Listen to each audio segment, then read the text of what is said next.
but help me. It's 2 stories. You know, we lived in Vienna, and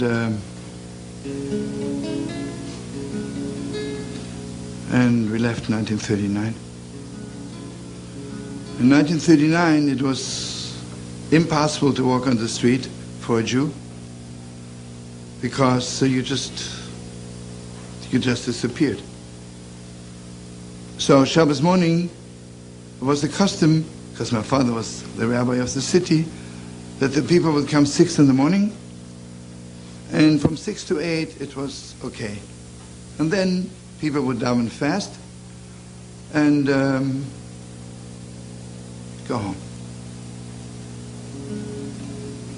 And you know, my brother and I, we were little kids. If you don't see people a whole week, you're just so hungry to see some people. So we would wake up very early and we would sitting by the door to open the door for the people.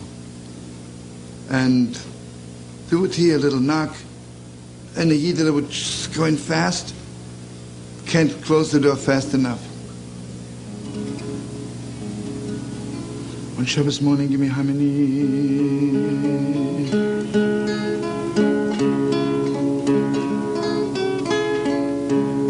Maybe it was the greatest Shabbos in my life, I don't know.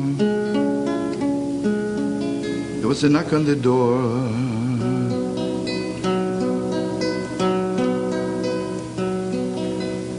And the Heilige Yid was standing by the door.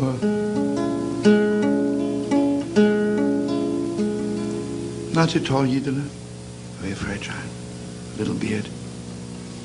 Because everybody knows all the R'shlama Eniklach don't have long beards, just a little beard. Because the Gemara said that Shlomo Melech also didn't have a long beard, just a little beard. They had long past. And he began singing and joined me. Good Shabbos, good Shabbos, good Shabbos, good Shabbos. Everyone join me. Good Shabbos, good Shabbos, good Shabbos. Good Shabbos, good Shabbos, good Shabbos, good Shabbos.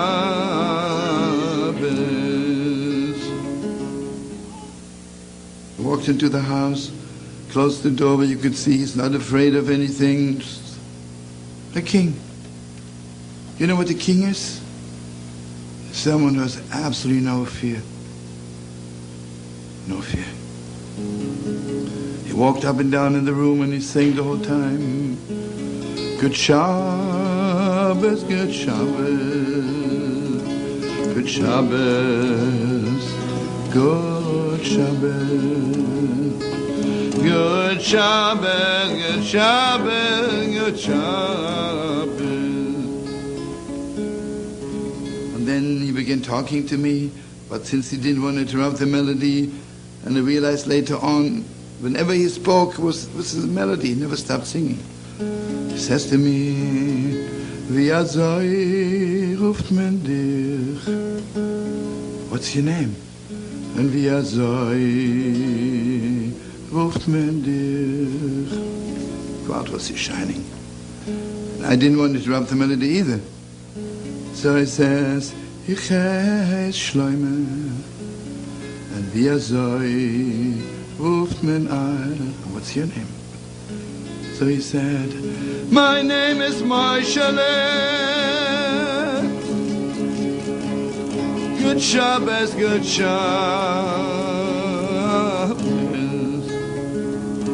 Good Shabbos, good Shabbos, good Shabbos. Join me. Good Shabbos, good Shabbos.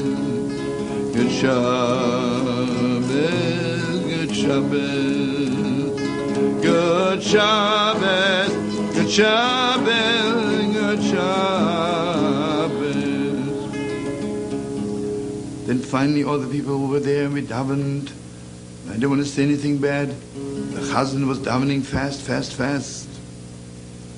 You know, officially, when it comes to Nishmas Kol Chai, the deepest prayer of Shabbos, Mamash, my soul is singing before you, Master of the world, praising you. Nebuch, the Heilige R'shlema couldn't contain himself anymore. He says to the chazan, the prayers are supposed to go up, but you pray them down. And then every word is engraved in my heart. You know what he says? Maybe this is the last Shabbos. Maybe this is the last Shabbos of our lives. We should all live long. Is this the way to daven Nishmas? So the Chazan says, you know, I was talking in German, he says, Herr Rabbiner, ich kann's nicht besser. I don't know any better. So, everybody say, Moshe, you go. Join me in the sweetest way. I ben nishmas kol chai tevorech es shimcho Hashem Elokeinu I vedu achal basot vedu sedoimim I vezicha malkeinu tomi Amino oilam Me'ad oilam Hayadokeinu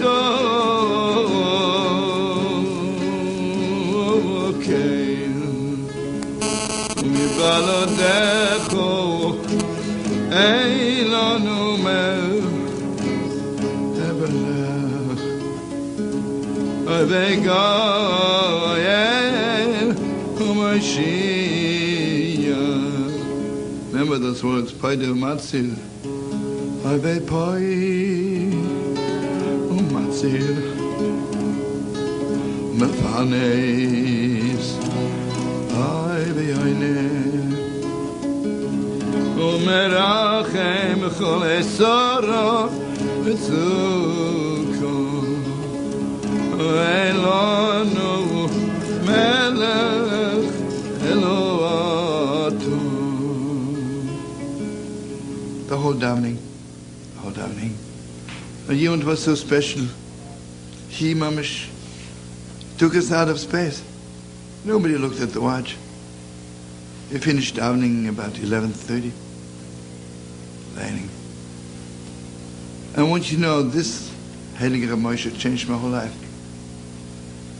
After the davening, my mother brought in some kiddush, and you know, it goes without saying, the windows were shut, everything was dark.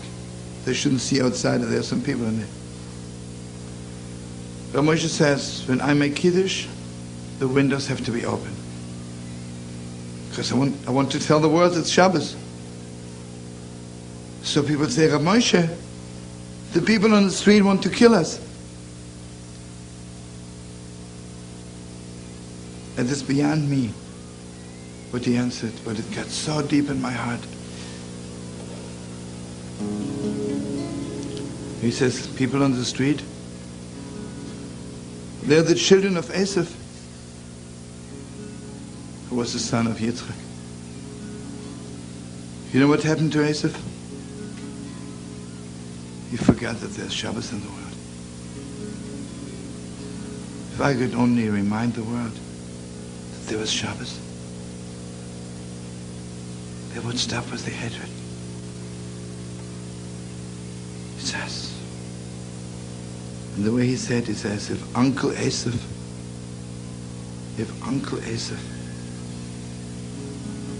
would remember it's Shabbos, he would change his ways.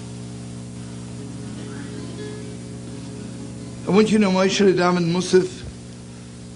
Then he stayed in our house. And he told us, which we didn't know because we didn't walk on the streets. But we found out that on every street corner was a huge, like on the street signs, a big picture of Moshe. And it says, der Feind des Führers Nummer 1. the number one enemy of the Führer. And anybody who finds him gets 100,000 shilling. Why was he the arch enemy of the Führer? Because Rav Moshele, do you know how many hundreds, thousands of Yidden were grabbed on the street and never came home again? And Rav Moshele was up all night bringing food to their wife and their children who were afraid to walk on the street. One night he was caught, and one way or the other, he tore himself away. So Rav Moshe says, I only operate at night. He covered the whole area, Baden and Vienna. I don't know how he did it. He says, I'll come back Wednesday night one more time. He says, I'm coming back Wednesday night. And he says, I knock 7.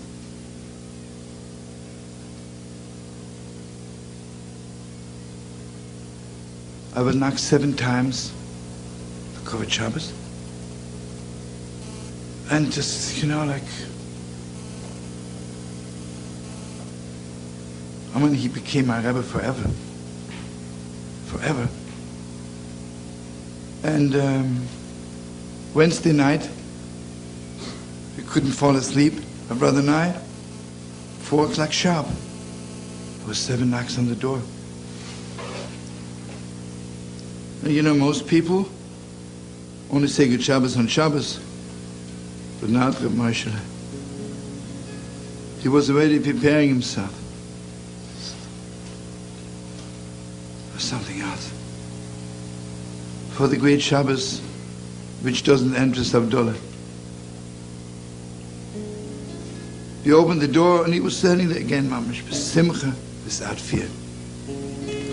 He started singing, Good Shabbos, Good Shabbos, Good Shabbos, Good Shabbos, Good Shabbos, Good Shabbos, Good Shabbos. This was the last time I saw him. When we left, I knew that he has 2 children. And, life goes so fast. Came to America and time is flying. About 10 years ago, I walk on the street in Tel Aviv, and I want you to know that the whole time, my brother and I, we didn't stop singing the melody. And all my chavra sing the melody. All our holy women, when they bench Licht Friday night, it's with this melody. All the time, everything. I walk on the street on Ben Yehuda in Tel Aviv, and suddenly a Yid comes up to me, and he says, aren't you Shlomo Carlebach from Baden by Wien? I say, yes. He says, do you remember Moshele? And you know how many Moshele I know? But it's just, I don't know why. I said, do you mean Moshele Good Shabbos? And suddenly I thought, maybe he's alive, maybe he's in Bnei Baraka somewhere. I say, why did you think of Moshele Good Shabbos? I said, you really want to know what happened to him? An Edler Yid. Just come down to the ocean that sits there. We went down there, sat by the ocean. It was about twilight.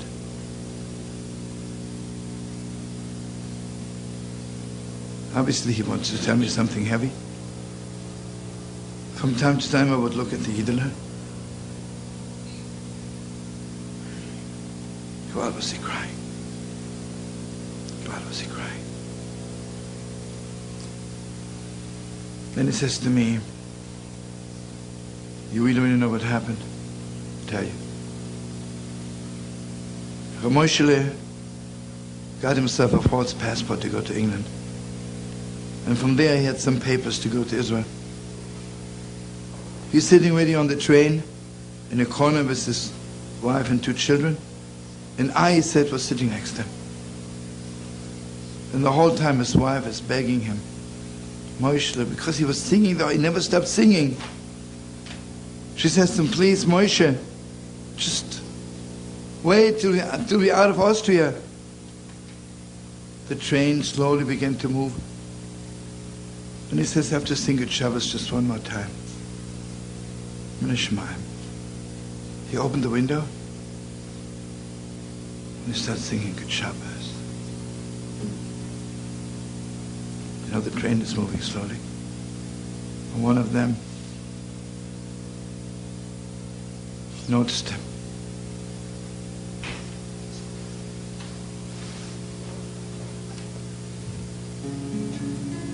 He just, in front of his children. They beat him to death. But the Yiddish says to me, I swear to you, he didn't stop singing Good Shabbos till the last second. So Good Shabbos, Good Shabbos,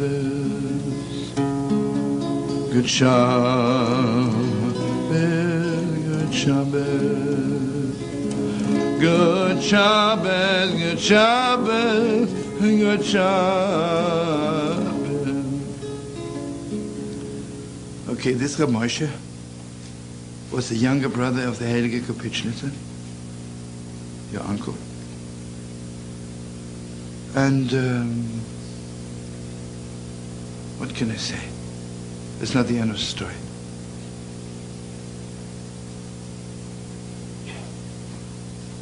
The story is that all my life, I was singing Good Shabbos, Good Shabbos.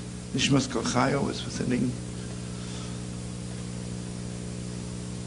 A few years ago, I was invited to sing at a bar mitzvah in Manchester. And I left Tel Aviv Friday morning, and there's a flight, Tel Aviv, London, Manchester. While we are sitting on the plane, there's an announcement that there is an airstrike in London, and airplanes are delayed 14 hours. So he says we are landing in Zurich, and that's all I can say. Next to me is a Yid, and he says to me, I told him, Gewalt, I have to be in Manchester Sunday, 2 o'clock in the afternoon. So he says, I'll tell you what, in Zurich, he says, take a plane to Brussels, to Antwerp, and stay Shabbos in Antwerp, because Sunday morning, 6 o'clock, you can get this, has a ship, it's, I don't know how, anybody knows? What? Hydrofoil. And you are at 10 o'clock in London, and then you get to Manchester. Okay, anybody who knows Antwerp, I check into a hotel, and go down Pelikanstraat, where all the Yidden are. And the first Yid, who I know, says to me, hey, are you Shabbos here? He says, be my guest and everything. While we're still talking, a young man walks, and you could see he's a king, a prince. He looked so familiar to me, but I never ask people, who are you? Because I always assume that I know them. So I'll ask later. He says to me, hey, Shlomo, you're here. Please come to my house for Shabbos. I says, I already promised this other Yidele. But he says, please give me your number. If I have a Malke, a gathering Saturday night, I'll invite you. Then he walked away. And I said to the person, who is this? He looks so familiar. I says, don't you know? He's the son of Moshe Good Shabbos. I remember Rav Moshe had told us he has a son, Laser. Unbelievable. He looks like his father. Like all the Rishna Eniklach, little beard. Yes. Went to Shabbos, we had a gathering. And I say, Laser, do you know your father's niggin? No, God, he was too small to remember. So I said to him later, you know something? It's clear to me that the whole airstrike in London was only that I should go be Shabbos in Antwerp so I can give you over the niggin which your father left for you, and never had a chance to teach you. So I taught Laser the niggin. I want you to know all the people who were there. The floor was wet with tears. Can you imagine what it meant for Laser? I gave him all the millions his father left. But this is still not the end. I'm just telling you the other part of the story. On that Shabbos, I'm in Antwerp, I daven in Shotke Vaklois and Shotke Vesmelish. And maybe some of you know, some of us on the level, we're almost crazy about Sforim, about books. I have a lot of books, but I'm looking always, is there any book I don't have yet? So I'm walking around in Shotke Vesmelish, hundreds of Sforim. Suddenly I see a sefer, which I've never seen before. You know, I'm sure some of you know how to learn. You know, there's one part of the Talmud Taras, the laws of purity, which very few people know. And there's a sefer. Unbelievable. He asks one question, one kasha,